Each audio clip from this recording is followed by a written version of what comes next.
Good evening, and welcome to Indian River High School's virtual open house. My name is Michael Williams, and I am the principal here at Indian River High School. Along with me are two assistant principals, Dr. David Carter and Mr. Will Revels. Our school counselors see students in grades 9 through 12, and every student is assigned a specific counselor based on their last name. Ms. Sonia Purcell sees students' last name beginning with A through DEL. Mrs. Erin Crooks sees students' last name DEM through K. Mrs. Stephanie Wilkinson will serve students' last name beginning L through RA. And finally, Mr. Justin Steele will see students' last name RE through Z.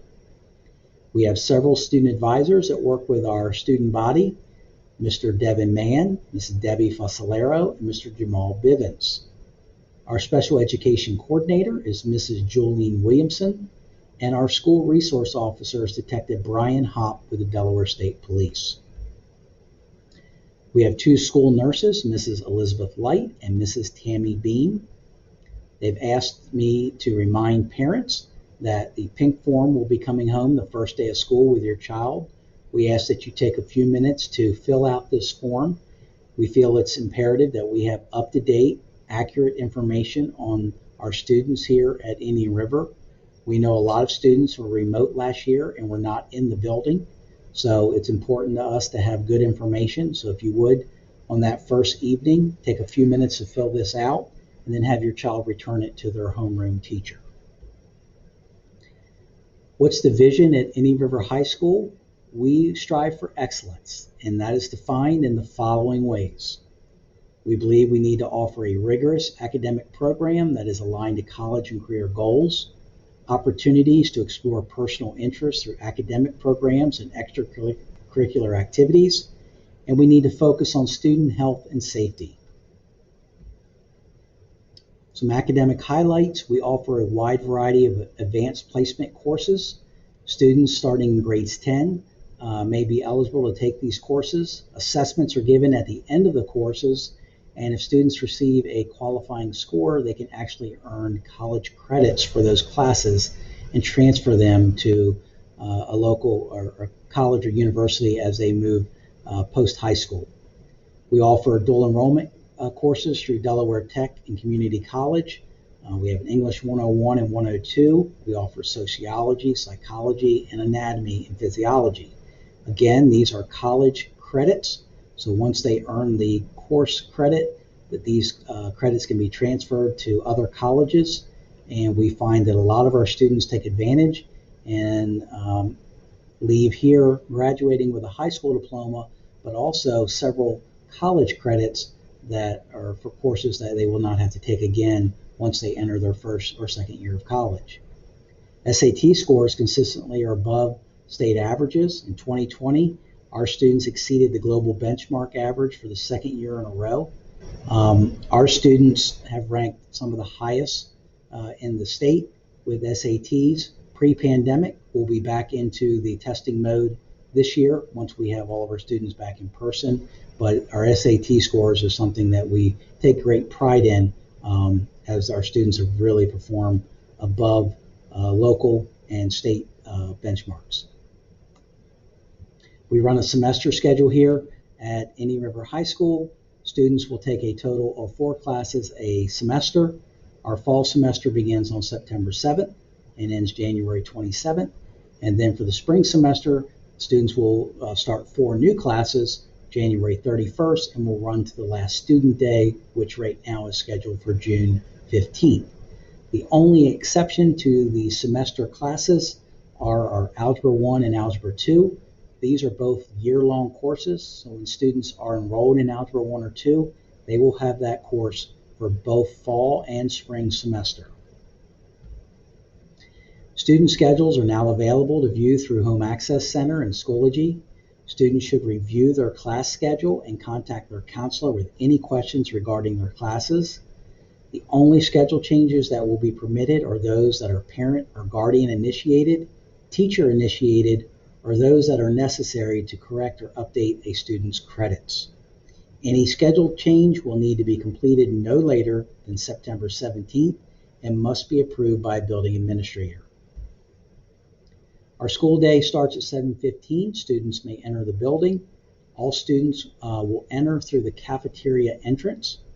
Students entering the building will either stay in the cafeteria if they're eating breakfast, or if not, they will be directed to the gym. At 7:30, students are dismissed from the cafeteria and gym, and they will report to their homeroom teacher. Students will be marked tardy after 7:35, and the student dismissal is at 2:25. Here's a diagram of the student pickup and drop-off area. We ask that parents would enter the school through the main entrance and head down towards the athletic stadium and make a U-turn back towards the cafeteria for student pickup and drop-off. For those students who have driver's license, we do offer parking passes to the student parking lot. They are $5. We enforce parking passes starting on the 1st of October. All students who drive to school must enter the student parking lot through the Clayton Street entrance. So all student drivers will enter the school through the rear entrance next to John M. Clayton and park in the student lot. Students will not be permitted to enter the student lot through the main entrance. Parking passes can be suspended or revoked for any on or off-campus activity, such as reckless driving. We do reserve the right to suspend or revoke driving parking privileges for those that are eligible. Here's a copy of our daily bell schedule. Again, students enter at 7:15. They will go to homeroom at 7:30. 7:39 to 8:09 is an enrichment intervention period for all students. You can see we offer the 4 periods. Third period is extended because lunch is built into third period. We offer 4 lunches. We typically offer 3, but this year we've extended it to a 4th lunch so we can offer smaller lunches and be able to distance students a little bit further from one another while they are eating.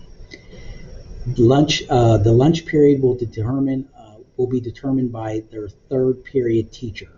So once students enter their third period, that teacher will let them know if they are A, B, C, or D lunch, and then they will keep that same lunch for the entire semester. Home Access Center, I know most parents are already familiar with this. It's a way to go in and look at your child's schedule, look at their grades, any attendance or discipline infractions. You can look at their summative and formative assessments, see how they're doing on tests, quizzes, class assignments. Teachers are asked to put grades in within every 2 weeks, so you can get a pretty accurate picture of how your child is doing through the school year. And again, if you don't have this, we ask that you contact the main office and we can get you set up with an account. We are a Title I school, which means we receive federal funds to enhance math and reading skills for all students.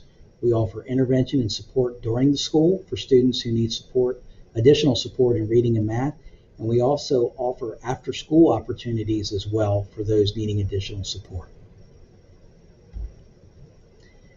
The assessments that students will be taking here at the high school, we use the PSAT and SAT exams. They're administered in the spring. Every 9th and 10th grader will take the PSAT, and every 11th grader will take the SAT. Our PSATs are really good indicators of how a student is going to perform on the SAT. So we take that opportunity in 9th and 10th grade to really look at individual scores, identify any gaps or deficiencies, and address them prior to that 11th grade SAT. And as I said earlier, historically, our students in 11th grade have performed above the state level on the SAT assessment.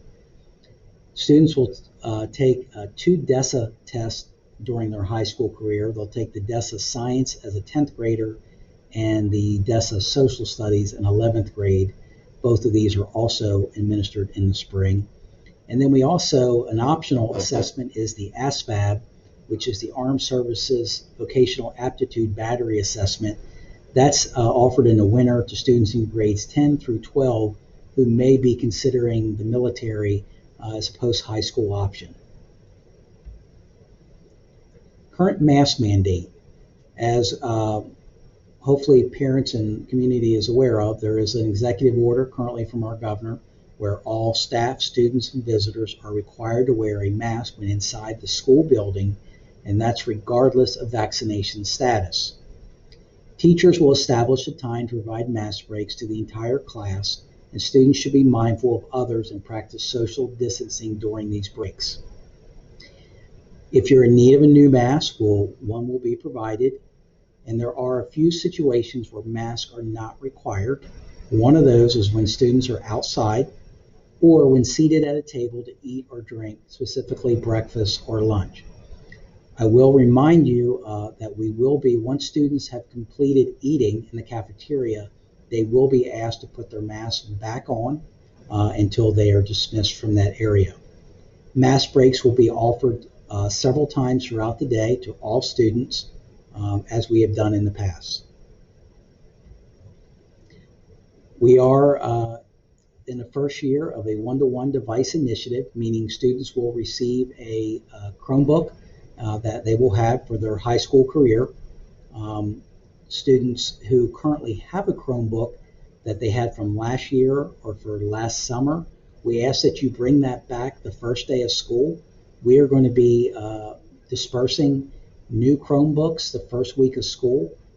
For those students that have one, we ask that you bring yours back so you can swap it out for a new Chromebook. So that's important that you do that the first day of school. If you do not have one, when you come in the first week of school, we will issue you a new Chromebook.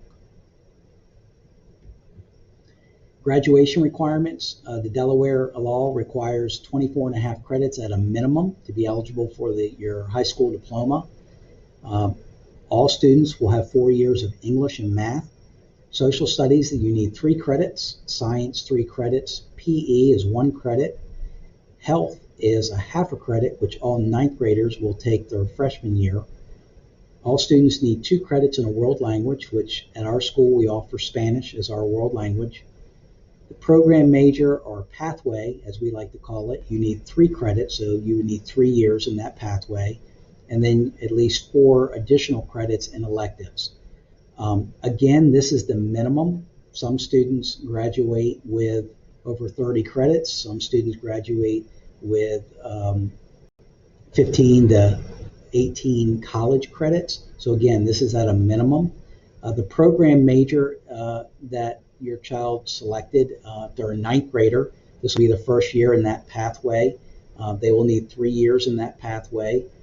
The schedule does allow for students to take more than one pathway. So if they have a desire in another pathway or a desire for band or chorus, they can also do that. If you have any particular or specific questions about your child's classes or pathways, please contact their school counselor and they can work through that with you. The attendance policy is not changed in our district. We think being present and on time is critical to high school success. Students are permitted 10 absences per year with a parent or guardian note. You have 2 days to turn that in from the absence. Any absence in excess of the 10 days would require an official note from a doctor, court appearance, maybe you were in the emergency room or hospital. Those would need to be documented in an official manner, anything in excess of 10 days. Students who continue to miss school beyond the 10-day threshold will be considered for truancy court and denial of credits by the Building Attendance Review Committee for that particular school year. So once students get beyond the 10-day threshold, they can be in jeopardy of losing their credits, regardless of the grades that they have in that class. So they could be actually passing one or all classes and still be denied the credit because of truancy issues. As far as tardy, students who arrive late to school more than 4 times in a single month will face disciplinary action. So after 4 tardies, it does go to the discipline matrix for a consequence, and we'll share that in a few slides in a minute. If you're out, the bake-up work policy, it's the student's responsibility to request classwork, homework, or any test that was taken when they were not there. Most assignments are posted on the teacher Schoology page, but it is the responsibility of students to check in with their teacher when they return and see what they miss or what assignments still may need to be completed. After an absence, you have 2 days to collect the work and 5 days to turn it in. If a student had knowledge of an assignment or test scheduled on the day they're absent, they are responsible for its completion the first day they return to class. Cell phone policy. Any River High School students may access their cell phone prior to the start of the school day, after the school day, and during their designated lunchtime. All other cell phone use is strictly prohibited unless under the direction of a teacher for an approved instructional project. Phones must be powered off and stored in a secure location. Students will face disciplinary consequences for violation of this policy. So again, before and after school and during lunch. During the hallways, during class time, those are strictly prohibited. Phones must be silenced and put away during those times.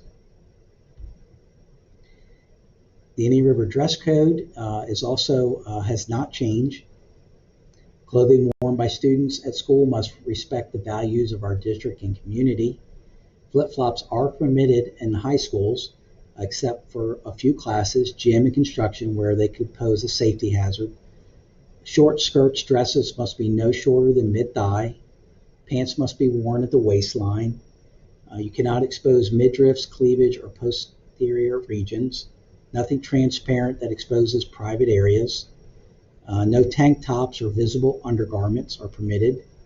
No holes in clothing that expose skin above the mid-thigh. And no casual headgear, including hoods, hats, bandanas, or do-rags. I will say the two things that we see the most are holes in pants. And again, they cannot be above the mid-thigh, so they have to be below mid-thigh if there are holes in pants. And then the other thing are hoods on sweatshirts are not permitted to be on. So if your hood is up, you will be asked to remove your hood. Behavioral expectations are simple. There's 3. We ask that students follow the school rules and directions from staff, respect yourself and others, and respect the school, and put forth your best effort. Here's a copy of the discipline matrix that I referred to earlier. It gives you an idea of the type of offense, the level of the offense, and the types of consequence that would come with each level of offense. A complete list of this matrix is on our website, and it's also in the student handbook. Choosing not to meet expectation results in one or more of the following consequences.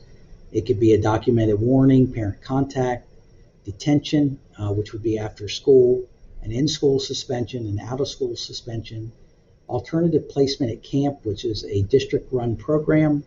We also have an alternative placement outside of our school district through SCOPE. And then the highest level would be a recommendation for an expulsion. Students and parents are advised that there are instances and circumstances related to student conduct that may require the notification and involvement of law enforcement personnel. Also, if a student is involved in criminal activity outside of school, outside of the school day, we are notified, and the district may take action against the student depending on the criminal activity that they were involved in. We are a positive behavior support school. We will continue to implement incentives and celebrations and continue to focus on school spirit and pride in Indian River High School and pride in the green and gold. Here are some sources for information that we have listed. Our school website, our Facebook page is Indian River High School, Delaware. That's probably the best way to get up-to-date and current information. Once the school year starts, Dr. Carter keeps that page updated frequently. So important events and information can always be found there, as well as when we profile students and recognize them for their accomplishments, they'll be posted on Facebook as well. There is the website to our athletic webpage. One change this year for athletics is we will be offering e-ticketing through Ticket Spigot. So parents and family members and guests can purchase tickets for sporting events electronically and pay for it over your phone. And then you would show us your barcode. We would scan that, and then you would enter the event with cashless. There would be no money transpiring back and forth.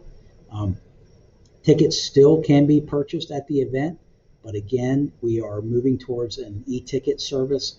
If you've attended athletic events or concerts recently, you probably have learned that most of them are now e-ticketing and mobile ticketing, and we are going to, this is the first year for us, we will be doing that through Ticket Spicket. We'll also still be, you can still purchase them at the door.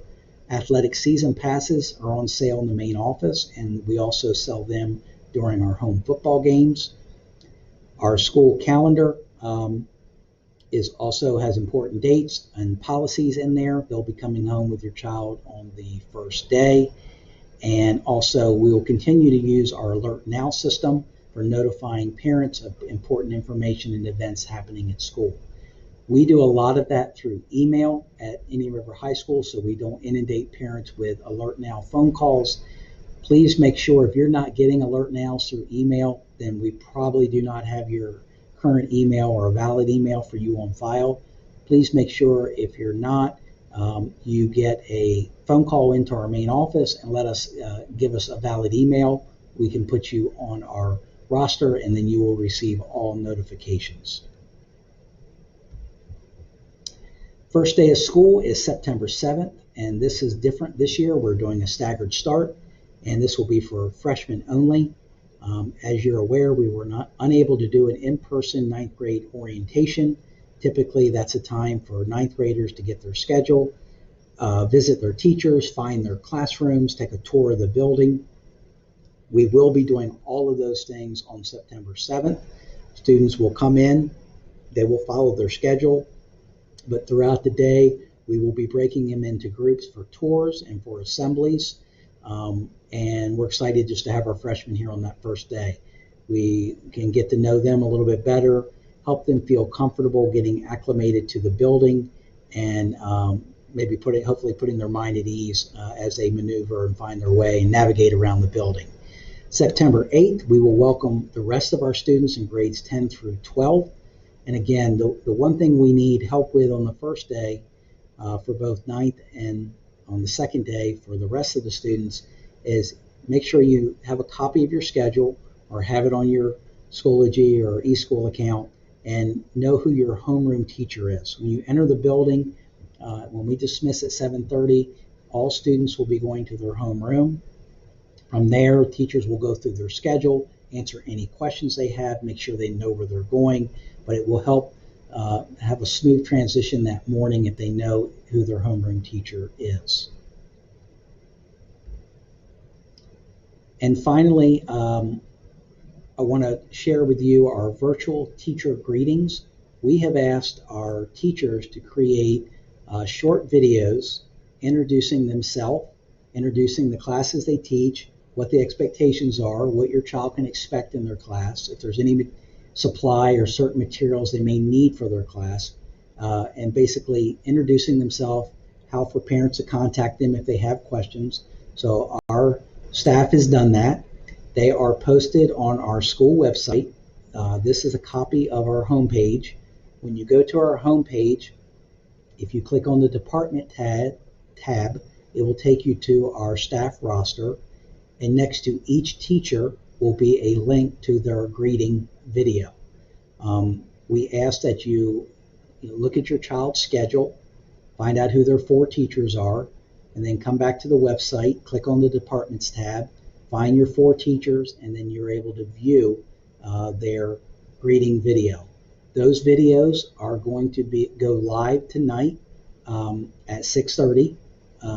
So they are live as we are speaking, and you can view them. They will stay up. So if you don't have your child's schedule handy and you want to view them at a later time, please do so. We do ask that you do look at them before the first day of school in case there's any pertinent information that the teacher needed to share with the students and families prior to the first class. Also, you'll see on the home page there is a video It's called a virtual welcome video. We did that last summer, and that's a video that you can watch, especially if you're new to our school. It's just basically a layout and a tour of our building, introducing people, and it would be an excellent video for any ninth grader or for any new student entering Indian River High School. With that said, this is going to conclude our open house. We remind you that the virtual teacher greetings are up and available, so we ask that you view them at your leisure. And if you have any questions between now and the first day, please contact the school. We are here every day from 8 to 4, and we will help you in any way we can. And we look forward to seeing everyone next week. Thank you and good night.